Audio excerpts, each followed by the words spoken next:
Welcome, everyone, to the NFL Week 16 episode of the Bacon Bets podcast. The road to 272 bets marches on. It is limping to the finish line is actually what I should say, because this has been the worst year of the road to 272. I think that's confirmed at this point. 3 weeks left, another losing week in Week 15. We are profitable at like the halfway point of the season, too. We are in a good spot, and it just has collapsed the past few weeks. 6-10, thank God. Thank Gambler that we won both Monday Night Football picks, because there was a potential we were going to go 4-12, but we finished 6-10, minus 4.6 units in Week 15. That brings the season to date for the 2024 road to 272 to 107, 113, and 4 for minus 13.58 units. No excuses. Being down that much is not just simply bad luck. Although I do think it has been a little bit of a weird season betting on the NFL. There is those weeks early in the year where there is a ton of upsets, a ton of big upsets, and it kind of feels like since like Week 6. And maybe I'm only saying this because I'm down. I'm sure there's a lot of people out there that are probably up this season and don't feel this way, but it feels like it's has been as easy as just pick the good teams and don't pick the bad teams. And if you do that, then you'd probably be in a pretty good spot. I am a little bit more of a contrarian bettor. I look for reasons to back the unpopular side, and that has cost me this season. Really what's cost me is a few things. I can't hit a moneyline underdog bet to save my life. I don't think I've hit an outright upset pick since like Week 3. I keep betting the Titans, and they're the worst against the spread team in NFL history this season. I think they've covered twice. I keep betting the 49ers. They keep finding ways to lose and not cover. I keep betting the Dolphins. My loyalty to certain teams, for some reason, because of what I see in some of their underlying metrics, has led me astray. I can't pick an upset winner. I'm betting on bad teams. I'm taking the contrarian pick, and as a result, I'm probably not going to finish in the green this season. I would need a mini miracle in the last 3 weeks to gain back. What did I say I was down the season? 13.58 units. So that's 3 weeks left. I'd have to win about, 4 units. It'd have to be more than 4 units, like 4.5. Let's just call it 5 units a week the rest of the way. Not going to happen. I'm not going to go down fighting, though. Or not going to go down without a fight, is what I should say. It's not the road to 247. It's not the road to 238. It's the road to 272. So I will be betting on all 272 NFL games. Who else is technically kind of alive, in a sense, is the Atlanta Falcons. I thought tonight's game was setting up for Desmond Ridder to beat the Falcons, eliminate us from the playoffs. If that was the case, I would have you wouldn't be hearing me, because I would have been on my way to the mental hospital to check myself in, especially those last 2 Hail Marys. I thought one of those was going to be caught, and I honestly, like, the bit aside, I don't know if I mentally would have been able to recover. I don't know if I'd be able to watch football, work in football, be a Falcons fan, to say the least, anymore. But the Falcons won. I've done my work on the NFL playoff machine to figure out what the Falcons need to do to make the playoffs. Not that it matters. We're not going to win a playoff game if we do get there. Kirk Cousins' experiment is over. I actually wore my Kirk Cousins jersey for the game tonight, and if you can see now, I'm no longer wearing that jersey. I'm now wearing the AJ Terrell jersey I have, because the Kirk Cousins experiment is over. He stinks. His timing is off. He's not mobile. He ducks at the as soon as he feels pressure. His timing is off. He's not accurate. He can't throw a deep ball anymore. The Kirk Cousins experiment is over. What's going to happen is they'll ride out Kirk the rest of the season. Next year, they'll give Kirk the reins at the start of the year, and then by like week 5 or 6, when he's clearly not the guy, then they'll go to Penix. Because they have to keep Kirk around because of his contract for 2 years, so they're not going to bench him right now. They might put in Penix. If they lose either of the next 2 games and they're kind of out of the playoffs, they might put Penix in for the rest of the year to see what they have with him, but it's going to be the rest of this season, and then it's going to be early next year. We'll have to ride out the Kirk thing. So I'm looking forward to like week 8 of next season, when we finally have a chance to be a half-decent football team. But until then, we got to ride it out with Kirk, although I am officially declaring the Kirk Cousins era dead. He was terrible tonight. The Raiders' defense sucks. Max Crosby was out, and he still could do absolutely nothing. Still threw in interception. But what the Falcons need to do, if they do win out, well, they need to win out no matter what. They got to win out to have a chance against to make the playoffs. Now, thankfully, that involves a game against the Giants next week, which should be a win. It's a home game. It is the Week 18 game against the Panthers, and then obviously the pivotal game is going to be Week 17 against the Washington Commanders. If they go 3-0, they should be in. If they go 3-0 and the Buccaneers lose to either the Cowboys, the Panthers, or the Saints, then the Falcons will win the NFC South. They can still get a wild card position if they go 3-0 the last 3 weeks and the Commanders lose to the Eagles next week. But then the Commanders, well, it's kind of tricky because it could work a few different ways. But let's assume the Seahawks go 2-1, the Rams win the division.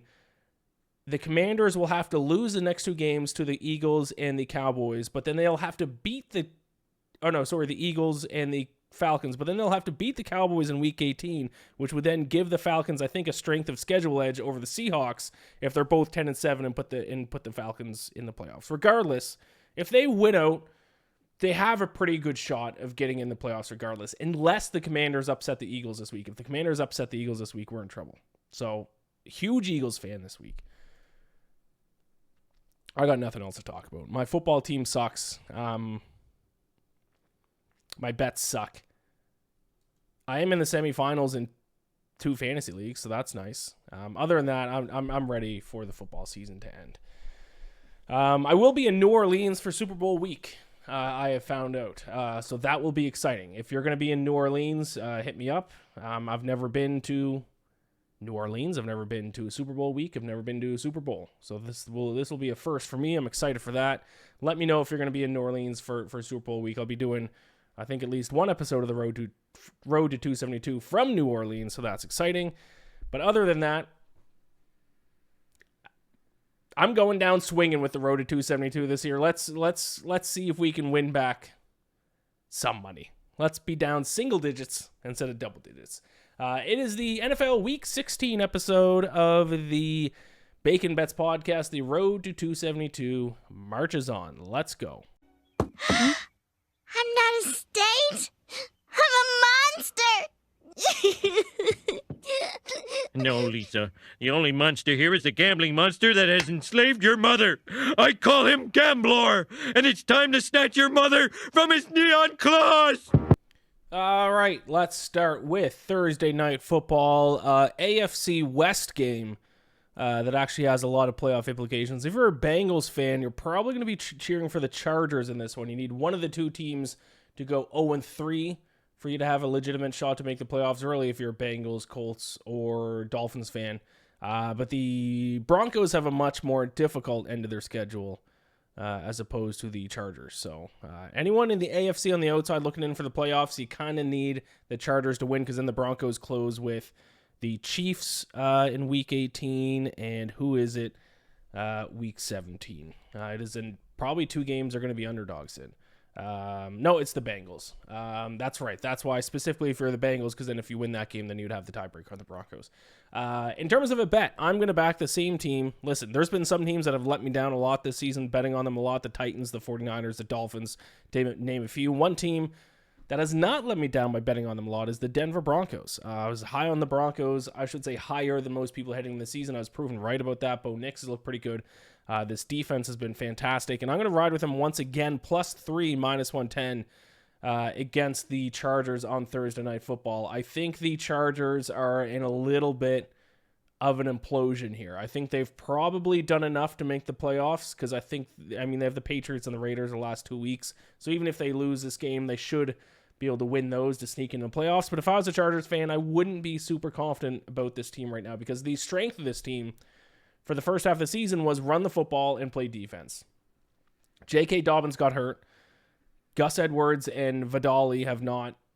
I would actually like to see the Chargers run the ball with Vidali more because I think he's been better than Gus Edwards, but neither of them are J.K. Dobbins. And the defense has regressed over the past handful of weeks. The Buccaneers absolutely torched them. The Falcons had some success. I mean, the Chargers were able to turn the ball over, but the Falcons had some success over the Chargers defense. I wonder where they actually rank in EPA if we look at the past few weeks. I don't think I wrote that down anywhere, so I'm just going to look it up right now. EPA per play since week 11, the Chargers defense is 21st. So that kind of that backs up my theory that the Chargers defense is not what it was. Their run game is not what it was. It's clear that offensively, Ladd McConkey's very good, but they need some more skilled players. Quentin Johnston's not the guy. Will Dissly's not a great tight end. Justin Herbert needs some kind of more help on offense. Now, this is a very good first season for the Jim Harbaugh era, but this is not a complete team yet. I don't really want to lay 3 points on them, especially laying 3 points against a Broncos secondary that remains one of the very best in the NFL. They rank inside the top 3 in virtually every single pass defense statistic. So a team that doesn't have much talent at wide receiver now going up against a very strong secondary seems like a recipe for disaster, in my opinion. Not confident enough to take the Broncos money line, especially I can't hit an upset to save my life this season, but with us getting a field goal with Denver, I will take the Broncos +3 on Thursday night. Saturday, we got 2 Saturday games here. It is a real shame that Patrick Mahomes is probably going to miss this game, because this is one game I've been actually eyeing for a while, because I do think the Texans, I think look at the line, the Texans were 4-point underdogs. I would have liked the Texans a lot as 4-point underdogs against this Chiefs team, but now with Patrick Mahomes likely out, the line has shifted all the way down to now the Texans are 2.5-point road favorites. That is a movement of 6.5 points. This is going to be a little bit of a hot take, and I'm sure there's going to be a lot of bettors out there who disagree with me. But if the Chiefs were 4-point favorites with a healthy Mahomes, I might live to regret saying this. I don't think Mahomes is 6.5 points better than Carson Wentz right now. Mahomes hasn't had his best stuff all season. I know that he's had some offensive line issues. I know he doesn't have a ton of talented wide receiver. But if you look at things like completion percentage above expected, EPA, he's very good on third down. I feel like he scrambles for a first down on every single third down that the Chiefs get in, which they're not going to have that with Carson Wentz. But I don't think Mahomes has played well enough overall this year to be worth 6.5 points to Carson Wentz. I think Carson Wentz is a very capable backup. I think he might have a little bit of a better performance than a lot of people will expect. I think Mahomes is 4.5 point favorite, 4.5 points better than Carson Wentz. I think he could be 5.5 points better than Carson Wentz, but 6.5 points better than Carson Wentz. It pains me to do this, but I actually think now at 2.5, the value's kind of on the Chiefs. I think if you wanted to bet the Texans, I think you bet the opening line. I think when it reopened after Mahomes got hurt, I think the Texans were -1, and I think there's some value there if you could have got a Texans -1. But now the line is ballooned up to 2.5. I think the value goes back on Kansas City in this spot. And also with me having to bet these games on Monday night, there is still a chance Mahomes plays. It doesn't sound like it. The market is evaluating this like he's already not going to play. The reports seem to be that he's doubtful. Maybe he'll be able to play Christmas Day against the Steelers. Saturday seems like they're probably going to leave him out. But if Mahomes does play, this line's going to shift back towards Kansas City, and we're going to be sitting there with a pretty nice Chiefs +2.5 ticket. What I'm trying to say is I don't think it's going to move any more in that direction. So if you are trying to get some CLV, I think you just at this point, if you're going to bet it this early in the week, take the Chiefs and hope that Mahomes for some reason is able to suit up on Saturday. The reason why I'm still going to back the Chiefs, even if they have Carson Wentz at quarterback, is the Texans' offense is bad. Yes, they beat the Dolphins last week, but it was not because of their offense. It was because Tua had the worst game I've ever seen Tua play. I don't know if it's a regression from C.J. Stroud. I don't know if it's because of their bad offensive line. I don't know if it's a lack of creativity from Bobby Slowick as their offensive coordinator, but the Texans' defense is bad. And now they go up against a Chiefs defense that, while not good, we saw some breath of life from the Chiefs defense last week against the Browns. I think I'm going to take the points to the Chiefs, and I think Carson Wentz may surprise some people in this offense. We'll see. But yeah, I don't want to lay 2.5 points on this Texans team right now. Not on the road, not in Kansas City, not going up against Andy Reid, not going up against the Chiefs defense at Arrowhead. I will take the Chiefs +2.5, -115 on Saturday. The other side of the game, AFC North game between the Ravens and the Steelers, I will take some action on the Baltimore Ravens. I am investing in the Ravens. I was low on the Ravens in the first half of the season. Actually, I didn't say this because I placed the bet after I recorded last week. But I placed a bet on the Ravens 10-1 to win the Super Bowl because their defense is finally trending in the right direction. From weeks 1 to 10, the Ravens ranked 30th in opponent dropback EPA, 23rd in opponent dropback success rate. From week 11 to week 15, they ranked 5th and 2nd in those two categories. Jim Harbaugh has fixed this secondary, improved them significantly, and that was really their only weakness because they could already stop the run. They could obviously run with the ball offensively. They could throw the ball offensively. Their two biggest weaknesses were their secondary and their penalties. I haven't checked to see. Let me take a quick look to see how many penalties they've had in recent games. Penalties per game over their last three. Penalties still an issue. So now penalties is the only remaining issue, but I still think their defense has improved enough to the point where now I'm willing to lay 6 points on them at home to the Steelers this week on Saturday. If their secondary continues playing that well, Russell Wilson's going to have some issues. I know that I became a Steelers guy, but I think you have to be a Steelers guy in the first half of the season. I think early in the season, the betting market forgets about the Mike Tomlin voodoo. The Steelers do their thing. They cover the spread. They upset teams. The market then adjusts for Mike Tomlin voodoo, and then there's no value there. Am I speaking crazy? Am I talking about Mike Tomlin voodoo like it's an actual stat? Yes. Will the Steelers probably cover now they're going to go against them? Yes. I would probably go the Steelers if I were you. But I'm seeing enough improvement from the Ravens defense, and then obviously the Ravens offense is going to do what they do, that I'm willing to lay the 6 points on the Ravens at home to the Steelers on Saturday. Rams and Jets. I don't know why I keep betting against the Rams. I just don't evaluate them as that good of a team, or as good as the market evaluates them. I took the 49ers -3 on Thursday Night Football. Yes, the Rams won outright by a field goal, but I don't know how you can look at that game and then think the Rams are like a dark horse in the NFL. That was an ugly game by both teams. I'm going to take the Jets +3, +105, which that number was available at Caesars, on the Jets at home in this one. The Jets have ironically actually been playing some of the best football that they've played all season. For example, they're 7th in the league in net yards per play over each team's last 3 games. I'll give credit to Aaron Rodgers. I said it last week, but Aaron Rodgers, this season has gone actually pretty much like I assumed it was going to for Aaron Rodgers and the Jets, but I thought at about week 13 he was going to get a mystery injury once they're eliminated from the playoffs and we wouldn't see him anymore. He's still playing, and he's slinging it. Huge comeback for them last week. Thank God, or else that would have been another loss for me. So I actually like the Jets. Their season's done, but they're not really giving up. Also, the Rams, 23rd in net yards per play this season, 13th in net yards per play over their last 3 games. I just don't see what some other people are seeing with this Rams team. Cooper Kupp is, I don't want to say washed, but he's not near the player he used to be. Puka Nacua is obviously a beast. Kyron Williams, his yards per carry numbers are not good. He just racks up yards because they hand him the ball so much. And then there's their defense, which was very good for a stretch of the season, but now they've all of a sudden become great. They're actually 29th in the league in opponent yards per pass attempt. That could leave some openings for the Jets' pass offense. I kind of like Garrett Wilson and Devontae Adams against this Rams secondary, so I'll take the 3 points. At home, at plus money to the Rams. I can't quite get there with the Los Angeles Rams just quite yet. I just can't. I'll take Jets +3, +105.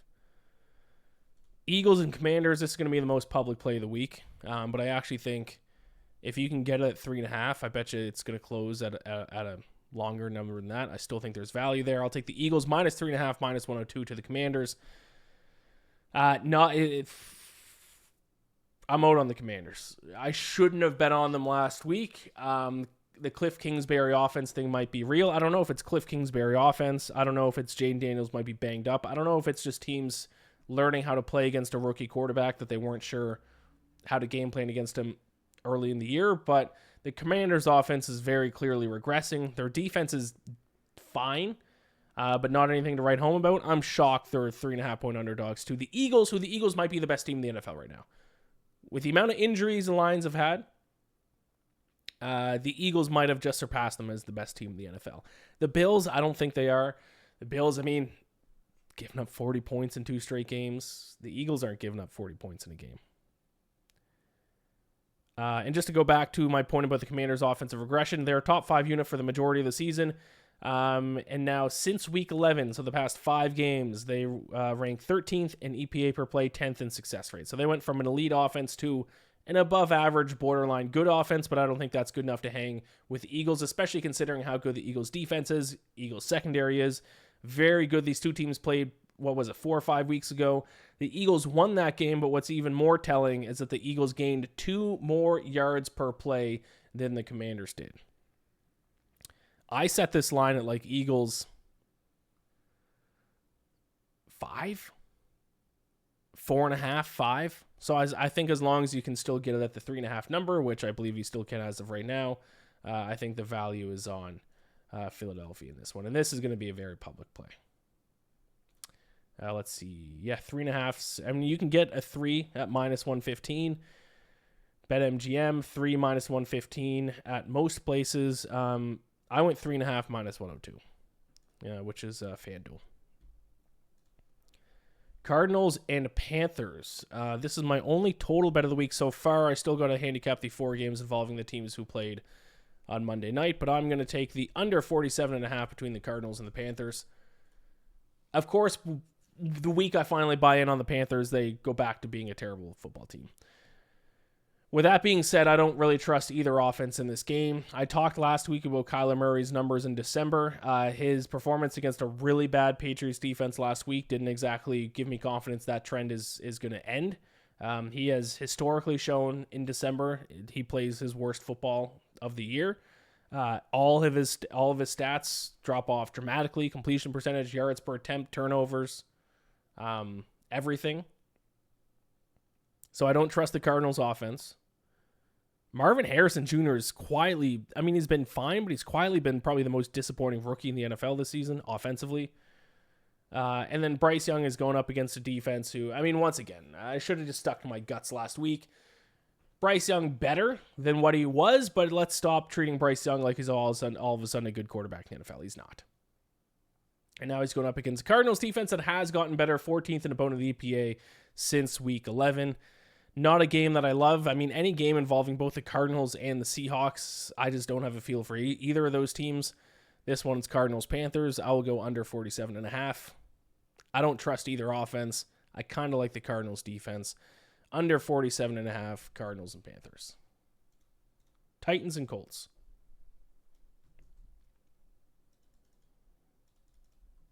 Titans, again. At this point, I'm just committing to the bit. The Titans will not win this game. They will not cover. The Colts will cover. The Titans will fall to 2-14 against the spread, and I will lose money on them again. They will once again outgain the other team in yards per play and lose by 20 points because of turnovers, stupid penalties, and bad special teams play. This past week against the Bengals, Titans, 5.8 yards per play to the Bengals, 5.8 yards per play. But what was the difference maker? -2 turnover differential. 12 penalties for 110 yards. I guess the Bengals had a ton of penalties too, but it's the same thing every single week. I expect things to change. I look at the numbers. I look at the fact they're middle of the pack in net yards per play. I think this team is being undervalued in the betting market. I bet them they look good, and then all of a sudden they lose by double digits. And I'll do it again against the Colts. The Colts offense is bad. Since week 11, the Colts are 31st in 31st in EPA per play, 30th in success rate.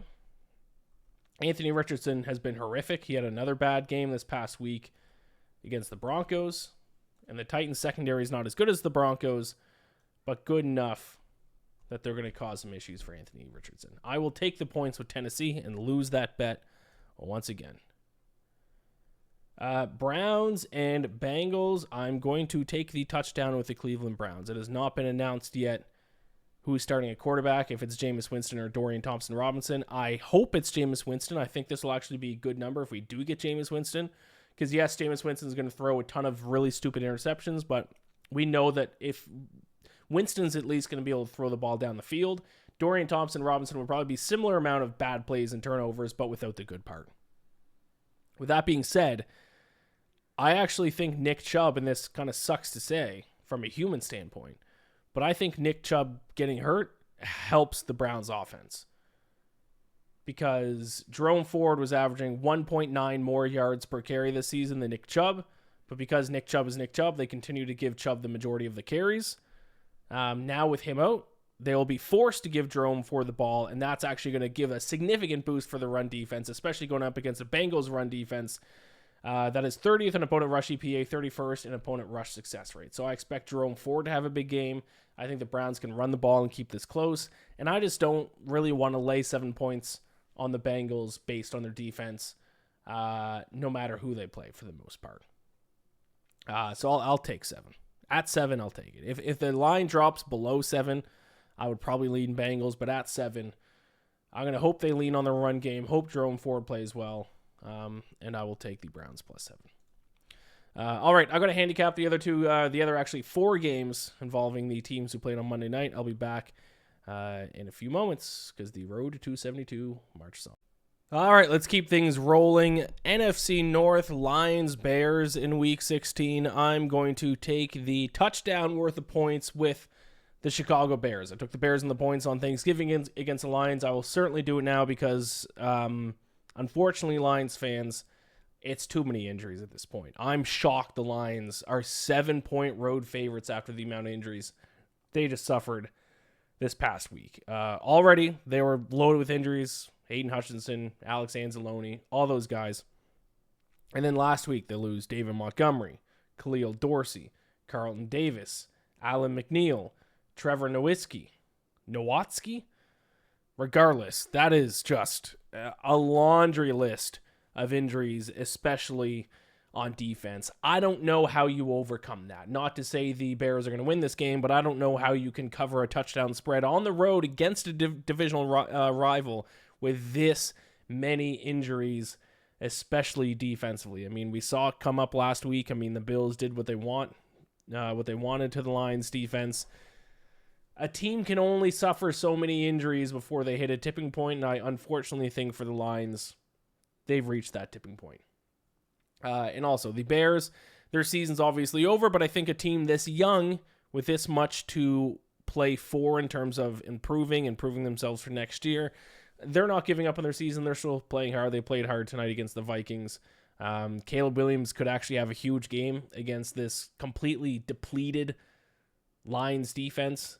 And the Bears defense is still solid themselves. Now, their defense has been playing bad recently, but I think they can do enough here to cover the 7-point spread at home. Also, if you want a crazy upset pick, then maybe take the Bears to win outright. I'm not going to be brave enough to do that, though. I just need some wins this week. I will take the Bears plus 7 against this completely depleted Detroit squad. Falcons and Giants. I wish this game was in New Jersey. I would go to it, but it is in Atlanta. I will take the Falcons minus 8. I think this spread was minus 10 before Monday Night Football, and the Falcons played so bad against the Raiders. The line, as of now, when it reopened at DraftKings, dropped 2 points down to Falcons minus 8. And listen, I hated how the Falcons played tonight. It was ugly. I'm still not taking the Giants against this Falcons team. The Giants, since week 11, dead last in the NFL in EPA per play. I don't know who's playing quarterback for them. Doesn't matter. It's Drew Lock. It's Tommy DeVito. It's Tim Boyle. It's one of them. It doesn't fucking matter. I know Kirk Cousins has been trash. It doesn't matter. The Falcons, while they're probably not as good enough to be a playoff team, if we're being honest, they're still in a completely different league than the New York Giants are right now. The Giants don't have anything to offer on either side of the ball. Their best defenders are out for the season. They don't have a quarterback. Their locker room's imploding. Brian Dable seems like he's lost the locker room. Malik Neighbors is pissed. They don't have anyone to throw the ball. They don't give the ball to Tyrone Tracy, their only good running back. I don't know.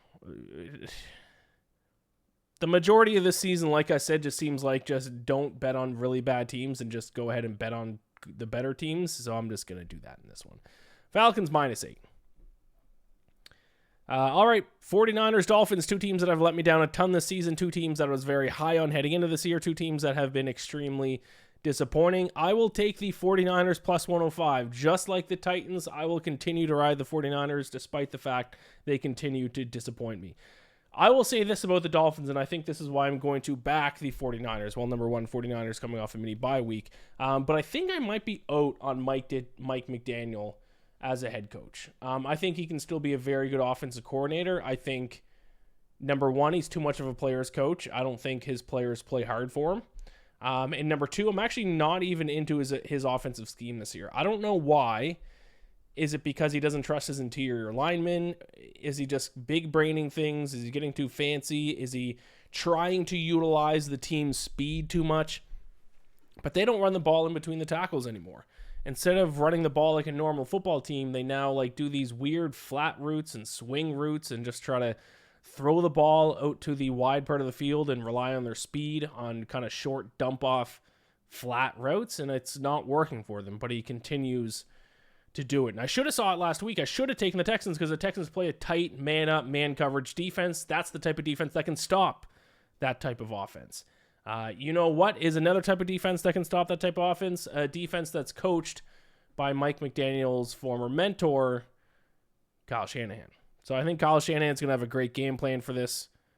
I do still have some faith in the 49ers offense, despite them playing abysmal against the 49ers. I think Brock Purdy will have a bounce back game. They're still third in the NFL in net yards per play at plus 1.0. I think at this point of the season, despite both teams largely being out of it, the Dolphins have an outside chance still to the playoffs. But I'm kind of out on Mike McDaniel, and I don't really want to bet on him anymore. I don't get what his deal is. I'll take the 49ers, who I still think. I mean, their season's done, but I still think they're a good football team. As weird as that sounds. Vikings against Seahawks. I almost fell into the same trap I did this past week where I talked myself into taking the Seahawks in the points like I did against the Packers. I'm not going to do it this week. I'm not big braining it. I big brain the Seahawks. The Vikings are the better team. Why would I not just lay a field goal on the Vikings? Now, I will say, as of right now, when they reopen the lines tonight, the Vikings minus 3.5, minus 110 at DraftKings. Oh, see, I already got a good line. I'm going to be honest, I steam chased a little. I saw the lines reopen at books. At DraftKings, it reopened at Vikings minus 3. It immediately got bet up to minus 3.5. And then reopened at FanDuel at Vikings minus 3, but minus 105. And I said, that's a good line. That line's not going to be available very long. So I quickly bet Vikings minus 3, minus 105 at FanDuel. And I just looked, it's now still at minus 3, but now at minus 115. That's not going to help any of you because the line I bet is already not available, so I apologize. I got to do what I got to do to try to win a couple bets. So I did steam chase a little bit. I bet you even when I wake up tomorrow morning, that FanDuel line is going to be 3.5. Listen, my rule is to bet these games involving Monday night football teams when the lines reopen after the game, and that's what I did. What else do you want from me? At the end of the day, the Seahawks offense is trending in the wrong direction. The Seahawks offense has been bad lately. Since week 11, 21st in EPA per play. Geno Smith still questionable with that knee issue, I believe it is. Some promising tests Monday morning, which makes me think he will play, but even if he does, I think the Vikings have too much to offer the Seahawks. I was one of the people waiting for the Vikings to regress, and while their defense has regressed a little bit, their offense has actually gotten better. Sam Darnold, still don't know if I trust him in the playoffs, but I'll trust him in these types of games. How can you not with that receiving core? I'm going to take the Vikings minus 3, minus 105 in Seattle. And I do, for the Falcons' playoff chances, I do kind of really need the Vikings to win this game. So please, Minnesota. Patriots against the Bills. Listen, I was talking about it should be easy. Bet on the good teams to beat the bad teams and to cover the spread. 14.5 is too big for this game. I think the only time you lay more than 2 touchdowns, which this is when it is not only a terrible team, but a terrible team starting a backup quarterback. Like the Giants last week to the Ravens, and the Ravens covered that spread. This week, the Patriots are a bad team, but Drake May offers his team too much consistency to want to lay 14.5 points against them.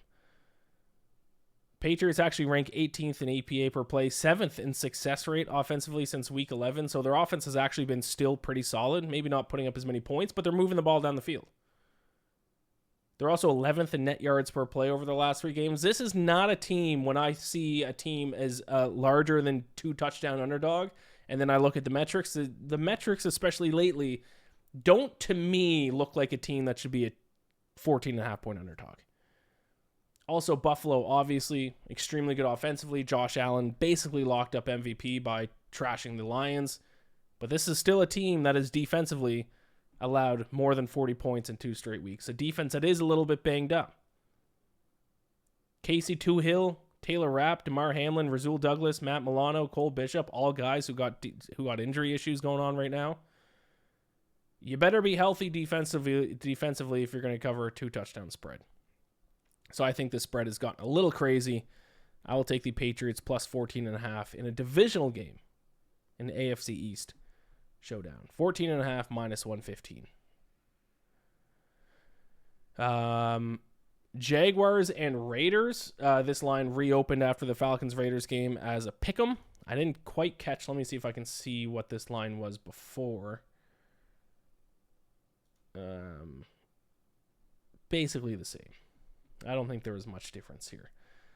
I will take the Raiders as a minus 110 pick'em in this one. I think this is a pick'em if it's on a neutral field because the Raiders are at home. I'll just take the team getting home field advantage.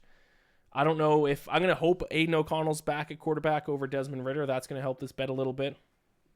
But at the end of the day, the Jaguars still have the worst defense in the NFL. The Raiders, no Max Crosby, but their defense, even without Max Crosby, is more efficient than the Jaguars' defense, and Mac Jones absolutely stinks. Mac Jones might not be any better than Desmond Ridder. So, what do you want me to say about this? These are 2 teams who are A, injured, B, bad to begin with, C, coaches on their way out the door. It's a coin flip game. I guess just take the home team. I don't know. I'll take the Raiders minus 110. Hey, what the fuck do you want from me? An in-depth analysis about the Jaguars and Raiders and a 2 combined 5 wins in week 16? Sunday Night Football. I'll be cheering for the Cowboys, but I'll be betting on the Tampa Bay Buccaneers minus 4. I read from, I don't know if it was a pro bettor or it was a tweet. I forget who it was attributed to. It was someone in the sports betting industry said the 2 most public teams by far they anticipate to be the Eagles and the Buccaneers. I see why, because I don't understand either of those spreads. I don't know why the Eagles are only 3-point favorites to the Commanders, and I don't know why the Buccaneers are only 4-point favorites to the Cowboys. Now, if you want to go the opposite side because you want to fade the public, don't, because the public has actually crushed it. I've read a report last week or the week before that heavily sides that have been backed by the public by more than 55% of bets or 55% of money, and obviously this can change depending on where the person placed the bet at what line, blah blah blah blah blah. But basically, this report said the public side has been the right side for a season and a half now. If you fade the public, you'd be down money. I don't fade the public. I'm still a little bit of a contrarian bettor, and I'm down money. So don't take the Cowboys just because everyone else is on the Buccaneers, because everyone will be on the Buccaneers. Why would you not be? This is a Buccaneers team that's a top 5 offense in the NFL, 4th in success rate, 7th in EPA, 6th in yards per play. Their biggest issue in the first half of the season was their defense, but now since week 11, their defense now ranks 5th in opponent EPA per play. Their defense has significantly improved. Their offense is extremely good. Bucky Irving can run the fucking football, and now Bucky Irving gets to face one of the worst, if not the single worst, run defense in the NFL. A Cowboys run defense that allows 4.8 yards per carry. They also rank pretty much in the bottom in both rush EPA and opponent success rate. Let me see if I can get those exact numbers. I'm going to do full season here.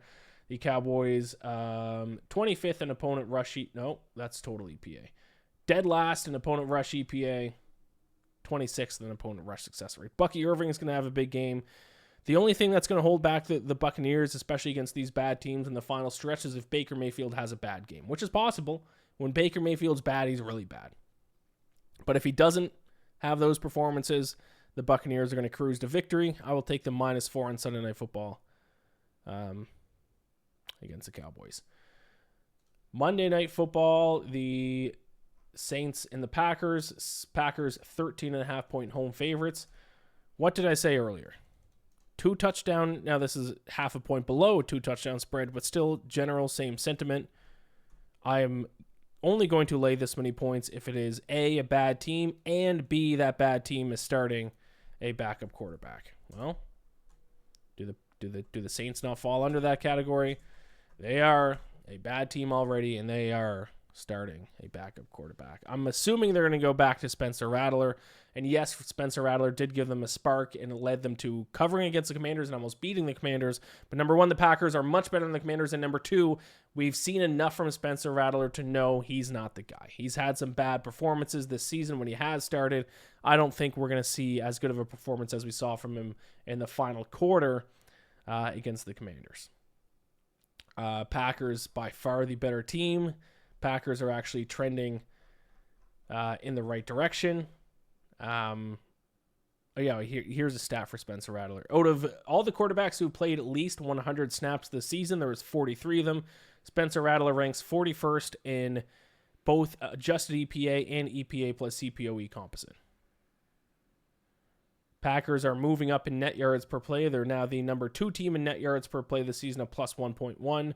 And they are one of only 3 teams in the NFL right now who currently rank inside the top 8 in both EPA per play and opponent EPA per play. It is the Eagles, it is the Lions, and it is the Packers. So I was kind of low on the Packers there for a little bit, but this is a spot I want to back them against the Saints team, especially at home. I'll take the Packers on Monday Night Football minus 13.5, minus 110. All right, let's recap the plays. I'll give you my 5 best bets and then my teaser of the week. Alrighty, let's go. We got Broncos plus 3. Chiefs plus 2.5 against the Texans at minus 115. Ravens minus 6 against the Steelers. Jets plus 3, plus 105 against the Rams. Eagles minus 3.5, minus 102 against the Commanders. Cardinals, Panthers under 47, minus 105. Titans plus 4.5 against the Colts. Bears plus 7 against the Lions. Falcons minus 8 against the Giants. Browns plus 7 to the Bengals. Vikings minus 3, minus 105 to the Seahawks. 49ers plus 105 on the money line to the Dolphins. Raiders pick'em against the Jaguars. Patriots plus 14.5, minus 115 to the Bills. Bucks minus 4, minus 110 to the Cowboys. And the Packers minus 13.5, minus 110 to the Saints. If you followed my best bets last week, even though I went 6-10 overall, my best bets went 4-1 last week. Almost every season, my overall record is actually better than my best bets record. This season, I'm almost positive my best bets record has been better than my overall record. We did not hit Dolphins plus 3 against the Texans, but we did hit Jets minus 3 against the Jaguars, Broncos minus 3.5 against the Colts, Vikings and Falcons both on Monday night. So 4-1 last week, with Dolphins being the only loser. And we did lose the teaser because of the Saints. Teased the Commanders down to minus 1.5 against the Saints. That lost obviously because of that last the touchdown in the last play of the game. The Vikings did cover their leg, but it didn't matter because it was already over because of the Commanders. This week, my 5 best bets are Ravens minus 6 to the Steelers, Eagles minus 3.5 to the Commanders, Bears plus 7 to the Lions, gotta fade those injuries, Titans plus 4.5 against the Colts. Why am I betting the Titans again? Why am I making them a best bet again? Gambler only knows. And then Buccaneers minus 4 to the Cowboys. So Ravens, Eagles, Bears, Titans, Bucks all to cover. And then my teaser this week, we're going to take the Falcons down from minus 8 to minus 2 against the Giants. And we're going to take the Ravens from minus 6 to a pick'em against the Steelers. Falcons, obviously, we're covering the key numbers of both 7 and 3. And the Ravens were getting off the secondary number of 6, and we are surpassing the key number, the primary key number of 3. So Falcons minus 2, Ravens pick'em is my teaser of the week. Thank you all so much for watching and listening. Subscribe to the Bacon Bets podcast on YouTube. I hope you're all doing better with your bets than I am. Maybe you should just fade me the rest of the way. Who knows? Gamble or bless. I'll be back. I will do my very best to record the player prop countdown this week on Wednesday night. So if I do, you'll hear from me Thursday morning. Thank you all so much for watching and listening. The road to 272 marches on.